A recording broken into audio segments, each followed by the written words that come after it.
Hello everybody, welcome back to Wessex Plays with another quick sort of tabletop idea.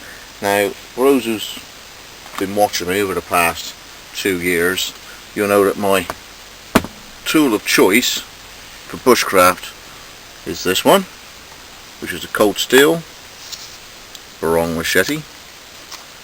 There he is, in 1055. For me, it does everything I ever need, and you can tell, look at the wear on that thing. Alright, I have given this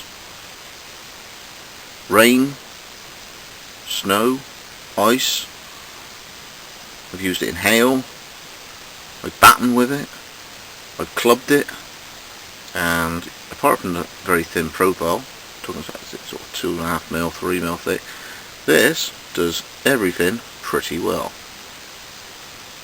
And the handle, I find, for me, very good. So that was my bushcraft knife of choice. I did a sort of response at one point for my choice in terms of a RWLL, which is the acronym for Without Rule of Law. For that one, it's always going to be the same thing, unless I change what I bought. And that would be my Ontario military machete, and the reason for the Without Rule of Law is because it's basically a hand sword. It does have a sharpener, it does have a saw back, again that style of handle. That basically for a WROL is for the standoff capabilities, you know, leave me alone, leave my house alone, leave my family alone if your intentions are to steal something. Hopefully that never comes to pass. Now, what my idea was for this video was, I've always been saying, use your knives, know your knives, get used to using them, and you know, the majority of the time I'm using this, but you will see me quite often using a different knife every now and again. So I will use Joe's, who's got the Recon Tanto, and also I will use this here, which is a cold steel True Flight Thrower. Now the reason I got this was because it was on 20% off at that point, and I just made a commission, got the money, and so I basically converted half of what I paid for the job, what I got paid for the job, I turned into this and something else.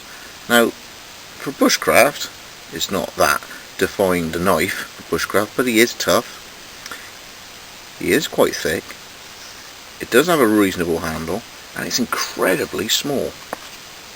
I mean, once you put that into its little sheath, like that, and you do the clip up, that, paired with something quite compact, like a folding saw, even a large folding saw, like this, that's not a bad system.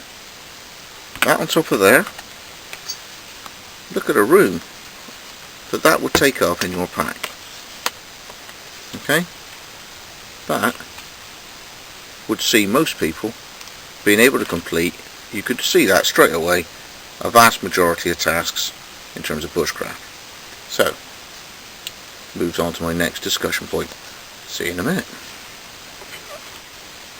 Right, so what the video is basically about is, if people were out in the market and you're after a 6 or a 7-inch blade and you had about £30 to pay for, you know, there are expensive mowers, or you could get that. So let's say that was in your considerations. And then the other thing is, on the Magnum range, which is licensed under Boker, I also have this. This is what they call a Camp Bowie. And you can tell by the pristine condition of the blade, I've never used this. No. I've whacked on this as well. Look at it. Pounded. Yes, some wear on there as well. But you can see straight away, compared with the Cadora sheath, what would you rather have? If that was a right-handed lay like that. You've got a plastic sheath and a bigger handle. Okay, so there's a choice as well. So a True Flight Thrower, Magnum Camp Bowie. Again, he's about 26, 28 pounds. This is about 22 to 24 pounds. Now my latest purchase, I've had a couple of commissions that you wouldn't have seen because they wanted anonymity, not only in concerns who's bought them, but actually the blade design and the making right the way through.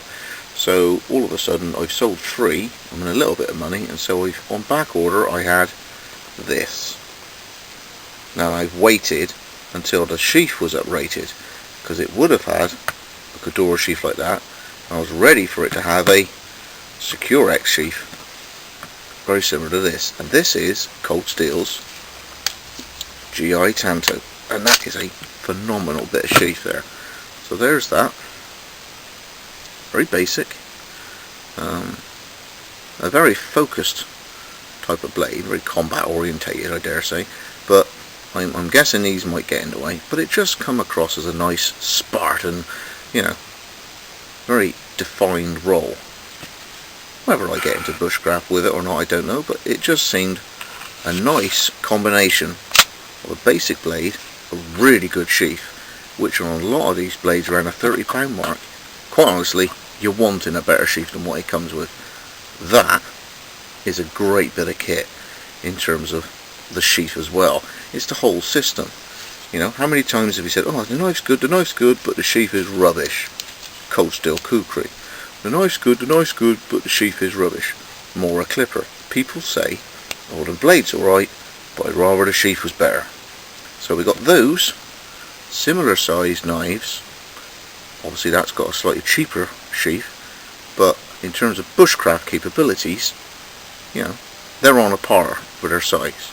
So I was going to throw in the mix something else. No, it's not the Columbia River one. This is an £8 knockoff. Okay, stainless, thick, and if you look up real close, hey, he's given this some treatment as well. Okay, so I have beaten on this and I've used this. Could do with a choil there, because you've got to use the thumb shape there on your finger there to get detail work on this bit of the blade. There's no piercing capability. Look at the way that ends there. Huh? So, cheap, stainless, slab, cheap scales, but he gets a plastic sheath. Cost £8 from Blades and Bows of England. So, if you can't stretch to 30, there is an option at under a tenner. So, there's 4 blades. I'll get back in a minute as to what I'm proposing. Okay, welcome back. Now, what I'm on about in terms of this knife compared with that knife, compared with this knife, compared with that knife, is they're all about the same size. Apart from the cheap one down there, they're all about the same cost, between £25 and £30. But what tasks are you interested that these would perform in terms of a face-off, a review comparing all 4 of these blades? Cold Steel True Flight Thrower, the Magnum Camp Bowie, the new sheath combination with the GI Tanto Cold Steel, and this cheap knockoff, I think it's a Columbia River, a big Bowie shaped, slightly bent blade, almost a kukri. This stainless steel from Blades and Bows. What tests to you are important with your bushcraft or your survival camp training sort of ideas? What do you want me to throw at this lot? Now obviously you'll have splitting, you could have chopping and all that sort of thing, and fire prep, but I would consider how easy is it for any of these knives to knock up a quick figure 4 trap. That's what I'm on about. It's not the usual, oh it splits, oh it does kindling, oh it sparks off a fire steel, and all those sort of run-of-the-mill things that are, you know, are used quite regularly, definitely, but I'm going to do a figure 4 trap with each of these. What other tests would you like to have these compared in? Alright, so looking at the True Flight Thrower, I'll get each one out and lay it on its sheath. So, there's that one. There's the Magnum.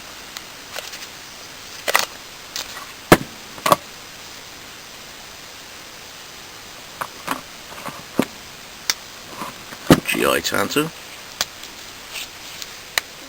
that sheath is great. Okay, let's try and move that so you can see it in the light. GI Tanto, just about. Yep, that's working.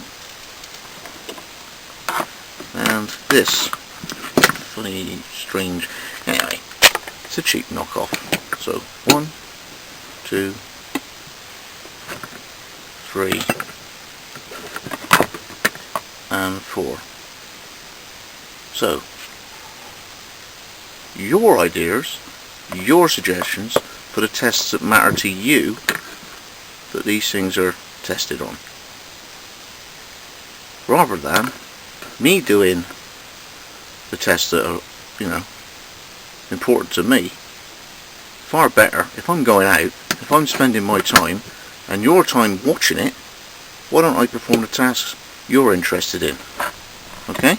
So for these 4 blades, when I go test them in a few weeks, what's important to you that I test them on? Okay?